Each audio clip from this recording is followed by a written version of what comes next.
Le mercredi 31 janvier 2024, s'est tenu l'atelier de restitution de l'évaluation finale du programme Saphir. Démarré en mars 2019 pour une durée totale de 4 années avec 6 mois de prolongation, Saphir ambitionnait de contribuer à la stabilité nationale à travers le renforcement des liens urbains-ruraux, le renforcement de la résilience à l'insécurité alimentaire et nutritionnelle, et la création d'opportunités économiques et d'insertion socio-professionnelle, des populations les plus vulnérables. Plus spécifiquement, Saphir visait à augmenter l'insertion socio-professionnelle et l'accompagnement vers l'emploi, renforcer la résilience à l'insécurité alimentaire et nutritionnelle, à travers une meilleure prise en compte de l'environnement et une augmentation de la production agro-sylvo-pastorale. Promouvoir les complémentarités économiques et sociales entre territoires urbains et ruraux, et les opportunités liées aux dynamiques migratoires. D'une valeur totale de 10 526 527 €, dont 10 millions d'euros de subventions de l'Union européenne et 526 527 € de cofinancement des ONG, Saphir a connu différents acteurs de mise en œuvre. Le ministère de l'Emploi et de la Formation professionnelle comme acteur institutionnel, et pas moins de 3 consortia regroupant 14 ONG internationales et locales réparties sur la zone d'intervention du projet. Et un interconsortia porté par Oxfam Espagne, tous comme acteurs opérationnels du projet.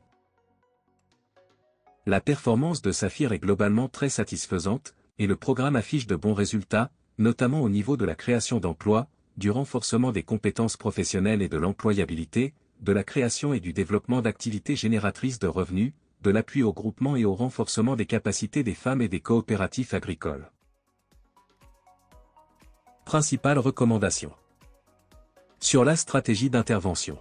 La finalité des interventions devrait être centrée sur l'insertion socio-économique. Dans la même logique, il faudrait abandonner le cloisonnement entre insertion socio-économique et la sécurité alimentaire, et mutualiser les résultats attendus dans un seul résultat, transversal, lié au renforcement de la résilience socio-économique. Conserver et développer la stratégie d'intervention basée sur la proposition de paquets d'activités aux bénéficiaires, ce qui permet un accompagnement adapté et personnalisé, travailler en amont sur le panel, la typologie et le contenu des activités proposées, et prendre en compte le temps nécessaire à l'insertion effective et durable. Les cursus parcours d'insertion devront faciliter et encourager la diversification des activités, ne pas vouloir tout faire, prévoir des référencements ou orientations vers d'autres structures ou services, et un passage de relais pour assurer la continuité après la fin du projet.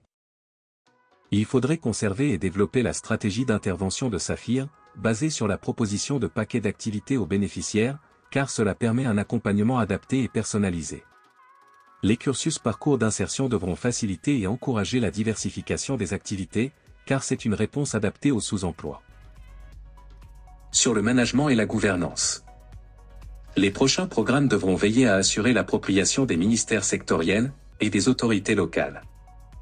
En tant que maîtres d'ouvrage du développement de leur territoire, les mairies seraient légitimées à animer la mise en œuvre locale de projets comparables à Saphir, y compris la continuité des activités après la fin de l'intervention.